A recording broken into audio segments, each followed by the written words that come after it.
তো এই ভাইরা না থাকলে আমাদের অবস্থা আরো খারাপ হয়ে নিয়ে যেত থানায়।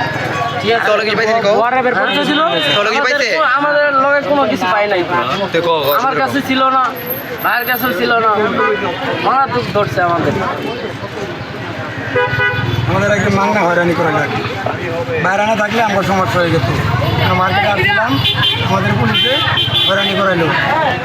বাত ব্যথা, প্যারালাইসিস কিংবা আর্থ্রাইটিস, আধুনিক ফিজিওথেরাপি ও পুনর্বাসন চিকিৎসায় নির্ভরযোগ্য নাম ডিপিআরসি। করে বাসায় যাচ্ছি, হঠাৎ করে পুলিশ আমাদের আটকে রাখছে। আর আমাদের এলাকার বড় ভাইরা আর কি বাঁচাই দিছে, আমাদের মার্কেট থেকে বাঁচাই দিছে। মার্কেট থেকে ধরে নিয়ে বেলা করছিল রাস্তার থেকে। আমার হয়রানি করে গাড়ি তুলে মোবাইল টোবাইল মার্কেট নাই সব রয়ে গেছে। আপনাদের কাছে কিছু পাইছিল না, আমাদের কাছে কিছু পাই নাই।